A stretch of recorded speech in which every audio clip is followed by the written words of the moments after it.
Ora, bom dia a todos. Graça e paz. Graça e paz. Ora bem. Bacalhau.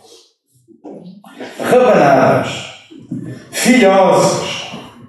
Bolo rei. O que é que existe? Ou o que é que estas coisas têm em comum? É fácil, não é? Vocês sabem. Fazem parte das celebrações do Natal. Pelo menos nós, cá em Portugal, no norte do país, um bom bacalhau nós não dispensamos, umas ricas rabanadas, para quem ainda não sabe o que são umas rabanadas, não sabe o que é que está a perder, então se for com uma cobertura de creme de ovo por cima e uns pinhõezinhos, ou então umas nozezinhas com a canela, e depois dizem assim, quando passa uma semana e vão à balança e a balança diz um de cada vez, faz favor. Ora bem, a verdade é que cada país, cada região tem elementos característicos nas celebrações do Natal, não é? Independentemente do país, independentemente do território, independentemente da zona geográfica em que nós nos encontramos, as sociedades ao longo do tempo foram desenvolvendo rotinas, tradições que nós encontramos como único objetivo: celebrar o Natal. E estas tradições foram sendo transmitidas ao longo dos tempos, ao longo dos séculos, até... E então chegamos ao século XXI. E podemos perguntar, mas afinal, o que é que o Natal tem de especial? Rima e é verdade. Afinal, o que é que o Natal tem de especial? O que é que o torna diferente das outras festas, das outras celebrações que nós temos durante o ano? O que é que nos motiva a celebrarmos tão entusiasticamente, com tanto afeto, com tanto empenho, com tanto afinco? Eu já estava a tentar fazer uma palavra nova. O Natal. Particularmente desde o século XIX e mais precisamente já em meados do século XX, nós começamos a perceber que aquilo que motivava as celebrações de Natal, aquilo que levava as pessoas a celebrarem o Natal, começou a ser alterado. Gradativamente, mas profundamente alterado. Desde o século XIX isto começou a acontecer, mas foi sobretudo a partir de uma campanha publicitária do refrigerante que todos vocês gostam muito, que foi a Coca-Cola, que novos personagens, novos conceitos, novos intervenientes acabariam por ser adicionados à história, às histórias, aos eventos natalícios. E nós precisamos perceber que há uma intenção clara neste processo. Há uma intenção declarada, se nós estivermos atentos, que é desvirtuar, que é deturpar o significado primeiro do Natal. E para perceberem melhor aquilo que eu estou a dizer, vou-vos fazer duas ou três perguntas. Não é para responderem, mas aquilo que vai contar é aquilo que vem primeiramente à vossa cabeça. Quando nós falamos do Natal. Então a primeira pergunta é esta: o que é o Natal? Primeira. Segunda pergunta: porquê que o Natal é tão importante? Lembrem-se que é a primeira coisa que vos vier à cabeça. Essa é que vale. Depois nós às vezes tentamos corrigir. E a terceira: o que é que faz uma boa festa de Natal? E a verdade é que, se nós quisermos ser sinceros, muitos de nós, as primeiras coisas que vieram à cabeça quando fazemos ou tentamos responder a estas perguntas, os motivos têm a ver com a família, têm a ver com os amigos, têm a ver com partilhar, com fazer coisas boas, desempenhar boas tarefas. E tudo isto é bom. É saudável que nós estamos com os amigos e com a família. É saudável nós festejarmos com aqueles que nos são queridos. Tudo isto é bom. É saudável. Tem um pequeno detalhe. Um pequeno, grande detalhe. É que isto não é Natal. A família é importante? É. Mas não tem a ver com o Natal. A partilha de tempo e de experiências é importante? É. Mas não tem a ver com o Natal. Miguel Torga, o escritor português, ele escreveu assim relativamente aos dias de Natal. Natal. E só pelo facto de o ser, o mundo parece outro. Auroreal e mágico, o homem necessita cada vez mais destas datas sagradas. Para reencontrar a santidade da vida, deixar vir à tona impulsos religiosos profundos, comer e beber ritualmente, dar e receber presentes, sentir que tem família e amigos e se ver transfigurado nas ruas por onde habitualmente caminha rasteiro. São dias em que estamos em graça, contentes de corpo e lavados de alma, ricos de todos os dons que podem advir de uma comunhão íntima e simultânea com as forças benéficas da terra e do céu.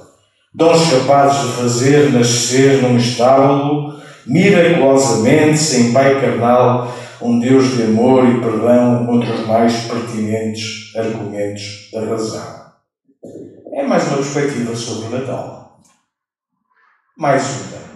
Mas o que é que verdadeiramente nós encontramos no Natal? Quais são as marcas características que hoje nós podemos identificar em qualquer cidade portuguesa, em qualquer família portuguesa, de uma forma generalizada? Bem, eu gostava então de falar das marcas características do Natal.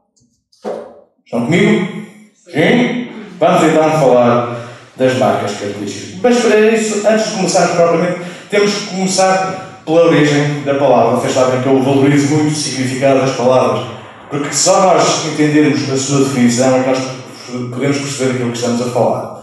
E a primeira coisa que nós temos que perceber é qual era a raiz, qual era a palavra latina que deu a origem à palavra Natal. A palavra era natalis, curiosamente, não é? A palavra Natal deriva da palavra natalis. Natalis vem do verbo, também latino, nascor, nasceres, nascis, ou natus sum. Ou seja, Natal é, tão simplesmente, nascimento. Natal é nascimento. E desta palavra, vocês conhecem outras expressões que derivam desta mesma palavra. Por isso é que nós falamos de taxa de natalidade, que significa o quê? O número de nascimentos que ocorreram durante um determinado período, um determinado local. Ou então, podemos falar, por exemplo, da terra natal, que é o quê? A terra, o local onde nós nascemos. Então, indissociavelmente, a primeira coisa que nós temos que pensar no Natal é que ele tem a ver com nascimento. Nascimento. E o Natal é, sem dúvida alguma, a festa da vida, a celebração da vida, é o festejo da criação que emerge daquele que contempla a luz do dia pela primeira vez. Por isso é que nós dizemos, quando as mulheres estão grávidas e têm o bebê, que ela deu à luz. E talvez seja por isto que tantos celebrem o Natal, sejam crentes ou não crentes. Há uma predisposição, então, para celebrar o Natal. Porque, enquanto nós, seres humanos, nós temos este conceito civilizacional, se quisermos, que é da importância da vida humana. Que é a importância da preservação da vida. Temos este princípio em comum. E já perceberam, por exemplo, que nós gostamos tanto e ficamos tão imbuídos de algum assombro até. Quando nós vemos um recém-nascido que acabou de nascer, o que é que ele causa em nós? Já viram aqueles que foram pais, conseguiram ver, nem todos tiveram esse privilégio, mas alguns tiveram, aquela criança é extraordinária. Nós vemos um recém-nascido, o milagre da vida a acontecer. Nós ficamos ali deliciados, nós ficamos a contemplar como é que é possível a criação de Deus ser tão extraordinária. Mas se nós quisermos ser sinceros, raramente nós podemos olhar para um recém-nascido e dizer que bonito que ele é. Se quiserem ser verdadeiros, vocês não vão dizer isso. Porque normalmente um recém-nascido, quando nasce, é feio. E vocês não digam, não é?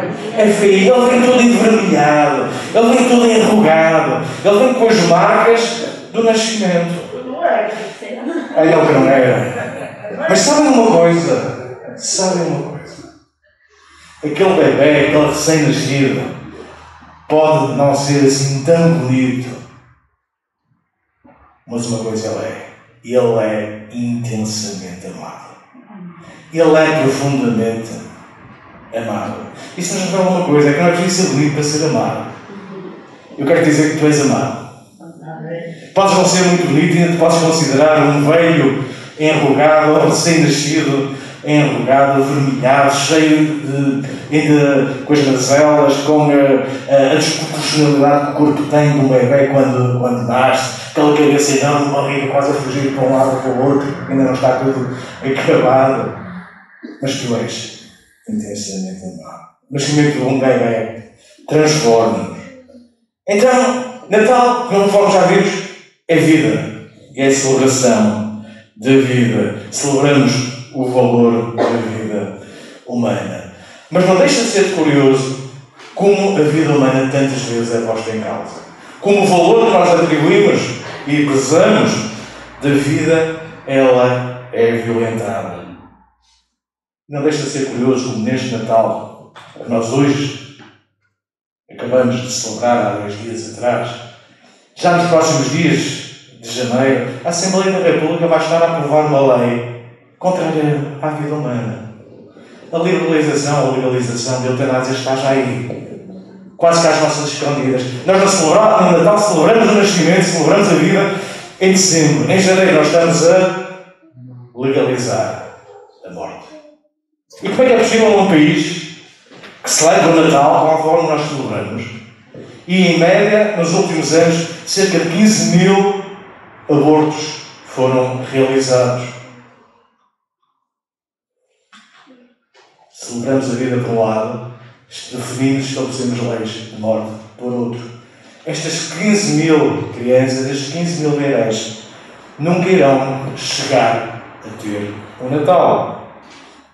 Então, a primeira coisa que temos que perceber, quando falamos e vamos falar das características e das marcas do Natal, é que Natal é esta celebração de vida. É nascimento. Bem, então, as marcas características e distintivas do Natal. A primeira que eu gostava então de referir são as luzes. Já viram quando marca o início da época natalícia, o que é que acontece nas ruas?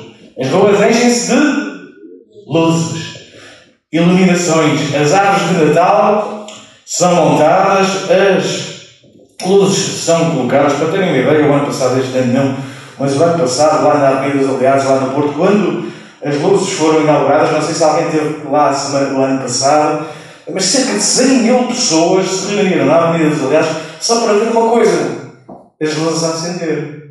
A árvore de Natal a ser ligada. Os centros comerciais rivalizam entre as melhores decorações de Natal, já viram?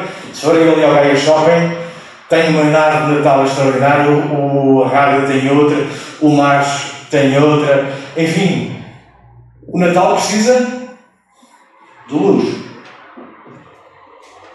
Há algumas festas ainda noutras latitudes que também celebram a luz. Por exemplo, os judeus celebram e têm uma festa particular, que é a festa das luzes, que é o Hanukkah. Esta festa relembra a dedicação do templo, do segundo templo, quando finalmente os judeus puderam voltar a ter o seu templo depois de ele ter sido profanado. Então celebraram ou instalaram a celebração da festa das luzes. Mas também os hindus também têm uma celebração religiosa que está associada à festa das luzes, que se chama Diwali. E porquê que civilizações tão diferentes, povos tão distintos na sua matriz cultural e de identidade e religiosa até, se quiserem, procuram tanta luz? Porque a verdade é que muitos, genuinamente, não gostam de viver em trevas. Não gostam de viver na escuridão. Porque trevas falam-nos de morte, trevas falam-nos de caos, trevas falam-nos de ignorância, a escuridão assusta, traz medo. Talvez seja por isso que seja necessário trazer luz a uma festa como o Natal. ainda que seja uma luz efêmera, ainda que seja uma luz artificial, ainda que seja uma luz periclitante. Então, uma das coisas que nós encontramos necessariamente quando celebramos os festejos de Natal é a necessidade de termos luz. Outra marca que vocês certamente identificam no Natal, uns mais do que outros, eu sei que alguns não praticam tanto, outros fazem no mais, que é, no Natal tem que haver o quê? Ou pelo menos na guarda natalícia, troca de prendas. E agora não vale a pena cotovelar o... Estás a ver? Ele está a falar de prendas. Se tu não me deste a minha prenda de Natal, ainda estás a tempo. Bem, de uma forma geral, nós fazemos troca de prendas no Natal. Se fôssemos, ou se quiséssemos ser redutores na nossa análise, nós podemos dizer que a troca de prendas é um aproveitamento comercial da época. É verdade. É verdade que no consumismo que nós vivemos, nós identificamos exageros. É verdade que consumimos mais, particularmente no Natal, do que noutras épocas do ano. É verdade que, de alguma forma, temos sido capturados por este ímpeto que nos manieta e que nos leva a comprar coisas para oferecer. Mas eu quero acreditar que nós oferecemos e damos prendas não apenas porque temos sido levados ou condicionados a isto para esta sociedade consumista, mas pelo desejo sincero e genuíno de mostrarmos apreço a quem nos é querido. O Gary Chapman tem um livro que se chama As 5 Linguagens do Amor, e ele retrata muito bem esta circunstância total da entrega. Ele identifica muito bem. E é interessante como nós, quando estamos a dar alguma coisa a alguém, nós estamos a dizer duas coisas. Olha, eu lembrei de ti, eu perdi tempo e gastei tempo para comprar alguma coisa para te entregar e tenha sido ela comprada ou feita por mim próprio. Isto vai estar aqui presente a lembrar como prova de que eu me importo contigo. Tem que seja a razão porque no Natal nós gostamos de dar prendas. E quem é que não gosta de dar prendas? Mas quem é que não gosta de receber prendas?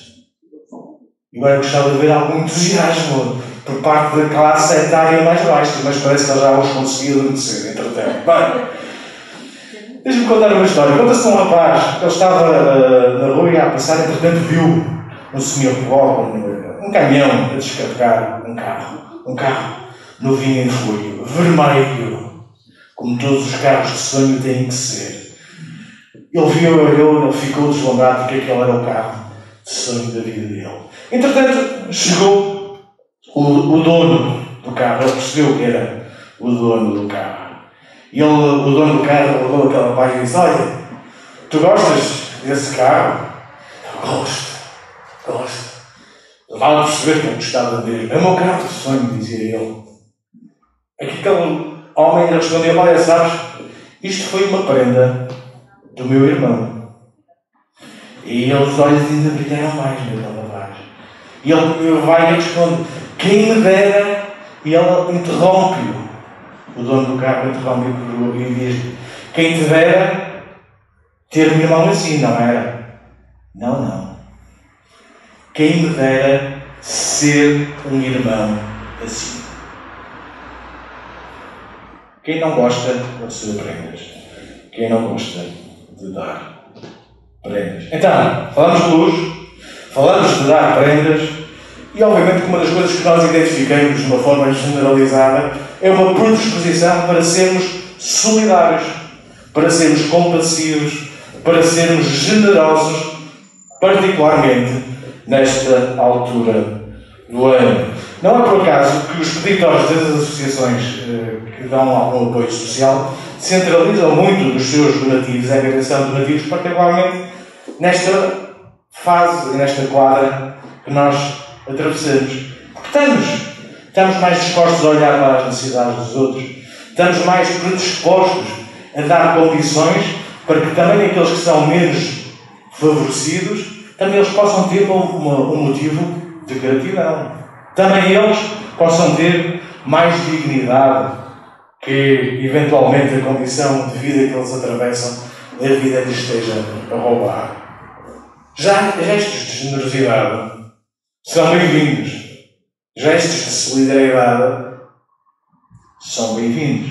Eu lembro-me que há uns anos, um amigo do meu pai, ele ficou tão imbuído deste espírito natalício, deixa-me dizer assim, que ele convidou-me sem abrigo para passar o Natal lá em casa.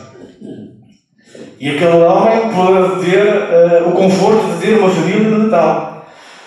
E ele tinha convidado para passar o Natal. Acontece que ele acabou por passar também o Ano Novo. E acabou por passar também os Reis. E acontece que ele saía para trabalhar e o sem-abrigo continuava na casa dele. Bem, a situação depois lá acabou por se resolver. Mas há uma predisposição natural de identificação com o sofrimento, de identificação com aqueles que precisam de ajuda. Estas são então algumas marcas que caracteristicamente, instintivamente, nós encontramos no Natal. Há outras, certamente, que sim. Mas o problema que nós identificamos nisto que acabei de vos dizer e que de alguma forma transporta a vivência natalícia dos nossos dias é que ela está completamente esvaziada. Completamente despida de significado. Porque a verdadeira razão do Natal, o foco, a centralidade do Natal, não são estas coisas que nós falávamos. Porque a razão do Natal se encontra na nossa sociedade, ausente e não presente. Que razão é esta? Bem, vocês sabem. Qual é a centralidade do Natal? O que é que traz verdadeira significância a ter luzes numa árvore de Natal, a que as ruas se iluminem? O que é que traz verdadeiro significado à nossa generosidade e solidariedade? O que é que traz verdadeiro impacto à generosidade quando a preço que nós mostramos uns para com os outros, quando nós entregamos e recebemos prendas? O que é o verdadeiro significado? O significado de Natal está na origem de Natal, no nascimento do Senhor Jesus. Não apenas o nascimento de um bebê, mas o nascimento de Jesus. Então, quem foi este Jesus? É a pergunta. Porque é que é assim tão importante que nós identifiquemos no Natal a razão do Natal? Quem foi este Jesus? Bem, para nós percebermos quem foi Jesus, nós necessariamente vamos ter que ir a um local, à Bíblia. Porque para termos informação, nós podemos ter informação de muita coisa, de muitas fontes diferentes. Nós podemos ir aos registros históricos, nós podemos perceber das experiências pessoais que nos trazem conhecimento. Mas se nós queremos saber alguma coisa sobre Deus, se nós queremos saber alguma coisa sobre Jesus, só há um único sítio em que nós vamos encontrar verdadeira informação, e é na Bíblia. Não é na tradição, não é nas experiências, revelações, sonhos, o que quer que seja de outros, é na infalível, inerrante, eterna Palavra de Deus que é a Bíblia. Então, se nós queremos conhecer alguma coisa sobre Jesus, nós temos que ir à Bíblia. E vamos então à Bíblia. O que é que a Bíblia relata-nos acerca do Natal? O que é que a Bíblia nos diz e descreve acerca do Natal? Eu gostava então de destacar algumas afirmações que começaram a ser feitas ainda antes do nascimento deste Jesus. Já vimos que Natal é nascimento de Jesus. Vamos ver alguns momentos, semanas ou meses antes do nascimento deste Jesus. O que é que a Bíblia nos diz? Bem, nós vamos ler aquilo que um anjo falou àquele que viria a ser o pai adotivo de Jesus. Nós encontramos este relato, este registro lá em Mateus, versículo 1, 21. Diz o seguinte, e é o anjo a falar com José, e diz: e dará à luz um filho, está-se a referir à mãe de Jesus, Maria, e chamarás seu nome Jesus. Então percebemos desde já que não foram os pais de Jesus que escolheram o seu nome, mas foi o próprio Deus que escolheu o nome Jesus. E depois explica porque o nome Jesus e qual o seu significado. Vocês sabem que os judeus atribuíam particular significância aos nomes. Os nomes não eram colocados por acaso. Todos eles traduziam, muitas vezes, experiências pessoais ou daquilo que eles reconheciam quem Deus era. E diz o seguinte: chamarás o seu nome Jesus, porque Ele salvará o seu povo dos seus pecados. Primeira identificação: quem era Jesus? Ele seria o Salvador, que viria salvar o povo dos seus pecados. Mais à frente, o anjo também fala agora, não com o pai adotivo, mas com a mãe, viria a ser de Jesus, Maria. Lemos isto em Lucas 1,31 e diz assim: e eis que em teu ventre conceberás e darás à luz um filho, e chamarás seu nome Jesus. Então, uma das coisas que nós sabemos deste relato é que esta concepção não seria natural, ela seria sobrenatural, ela não teria intervenção humana, mas seria divina, mas o nome que seria dado àquela criança que seria gerada pelo Espírito Santo seria Jesus. Porquê? Ele continua: este será grande e será chamado Filho do Altíssimo. Jesus, porque seria Salvador, e agora temos mais uma informação adicional. Ele seria Jesus porque ele seria grande e será chamado Filho do Altíssimo, ou seja, Filho de Deus. E continua: e o Senhor Deus lhe dará o trono de Davi, seu pai, e reinará eternamente na casa de Jacó, e o seu reino não terá fim. Então já vimos dois personagens diferentes a quem foi dito quem seria este Jesus. Após o nascimento de Jesus, ou melhor, logo no dia do nascimento de Jesus, os anjos também vieram informar um grupo de homens que eram pastores de que este Jesus tinha nascido. E contamos isto lá em Lucas 2,10. E nós lemos lá então em Lucas 2,10 o seguinte: e o anjo lhes disse: não temais, porque eis que aqui vos trago novas de grande alegria, que será para todo o povo. Pois na cidade de Davi vos nasceu hoje o Salvador, que é Cristo o Senhor. Então nós vamos começando a recolher dados adicionais acerca deste Jesus. E uma das coisas que os anjos falam aqui aos pastores e dizem é: trago-vos novas de grande alegria. Então, a pergunta é: porquê? Como é que é possível nós não celebrarmos o Natal com alegria, com entusiasmo? Porque o Salvador nasceu. Porque o Filho de Deus veio. E nós, no Natal, relembramos isto mesmo. E não nasceu apenas o Salvador, mas nasceu também aquele que viria a ser o Cristo e o Senhor.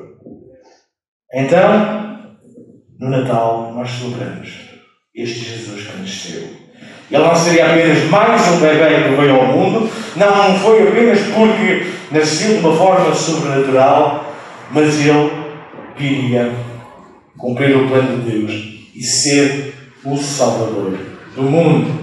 Em Tito 3,4 nós podemos ler: mas quando apareceu a benignidade e amor de Deus, nosso Salvador, para com os homens, não pelas obras de justiça que houvessem feitos, mas segundo a sua misericórdia nos salvou pela lavagem da regeneração e da renovação do Espírito Santo, que evidentemente Ele derramou sobre nós por Jesus Cristo, nosso Salvador, para que, sendo justificados pela sua graça, sejamos feitos herdeiros segundo a esperança da vida eterna.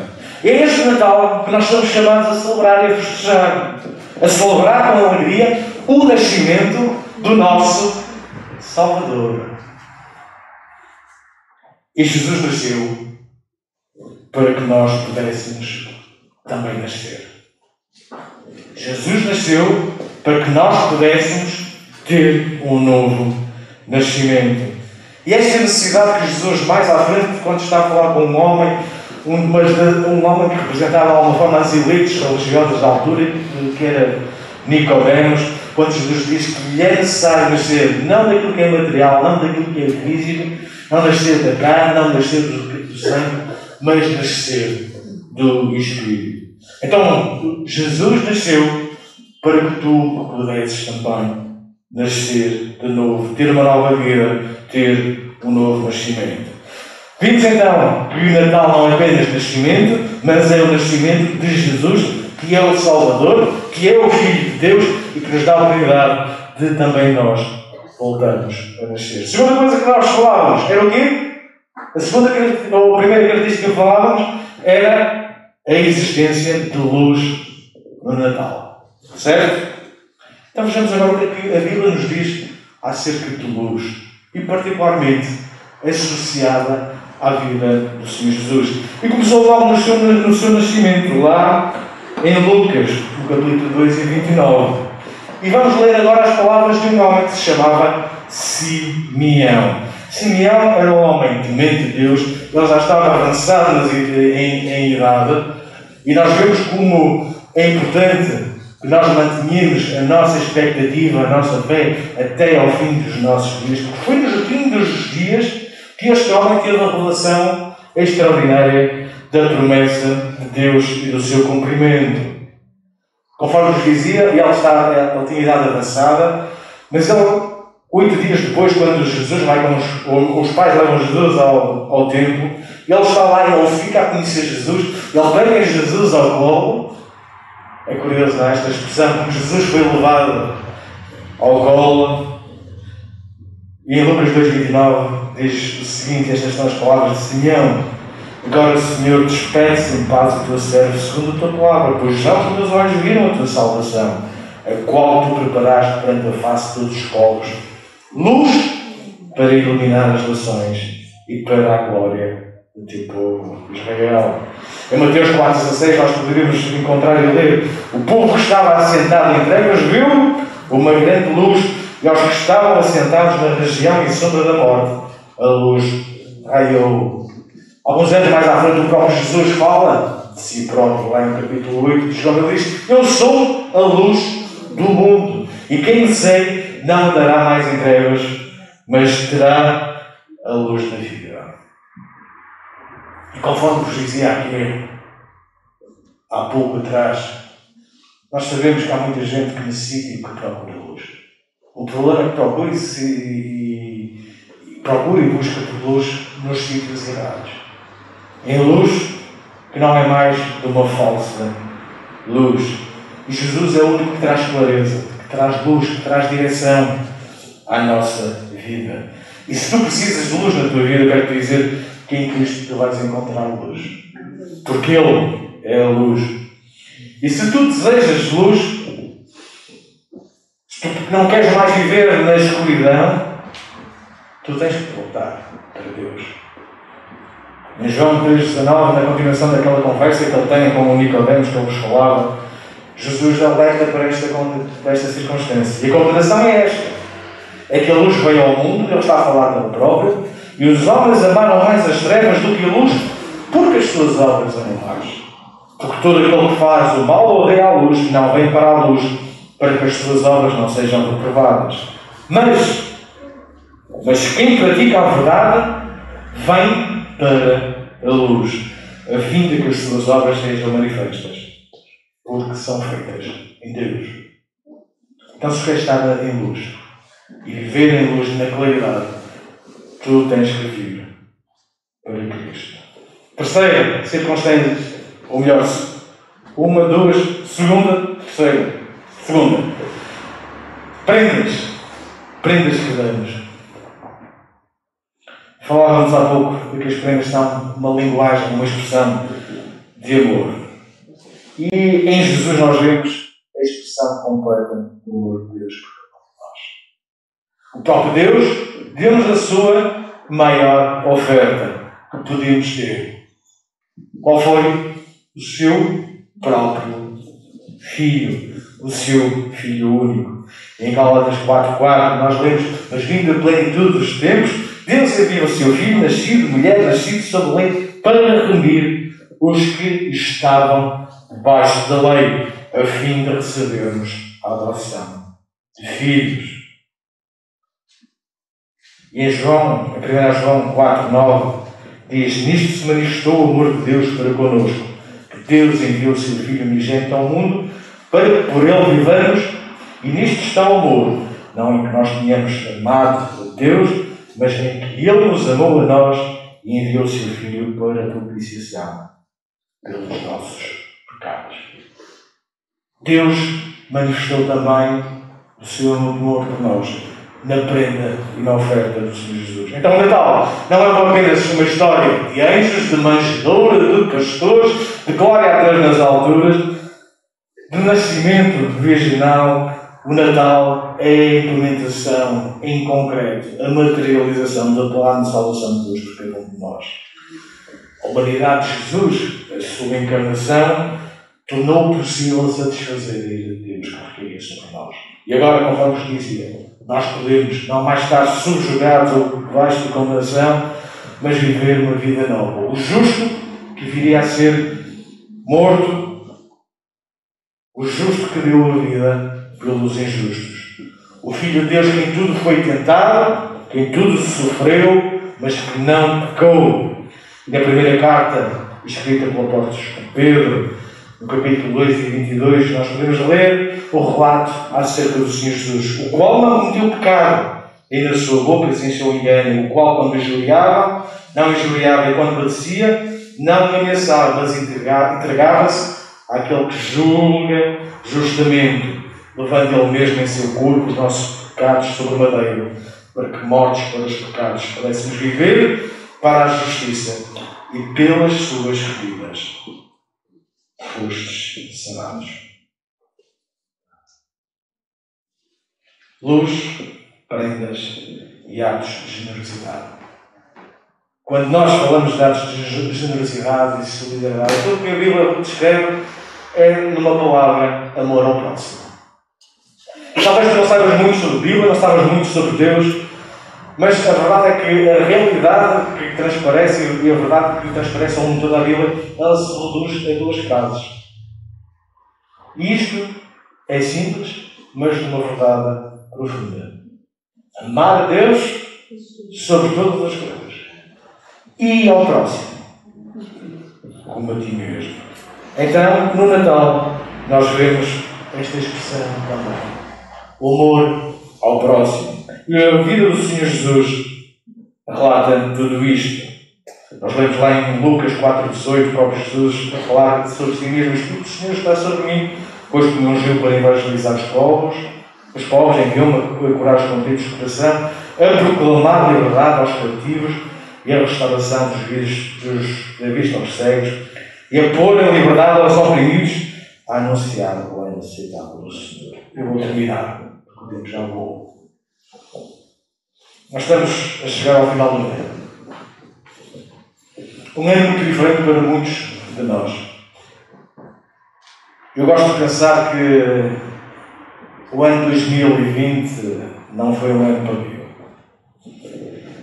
Ainda que tenha sido um ano de perdas, eu quero pensar que não foi um ano para mim. E no que ao Natal diz respeito, não basta conhecer a história do Natal. Não basta conhecer os factos históricos associados, os intervenientes, por mais pequeninos que eles sejam. Se vocês recordarem do episódio do rei e dos reis magos, eles vieram para conhecer aquele que viria a ser a razão do Natal.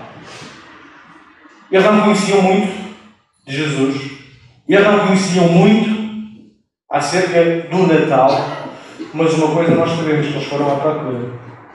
E a primeira circunstância que nós encontramos que eles procuraram respostas foi no palácio do rei Herodes.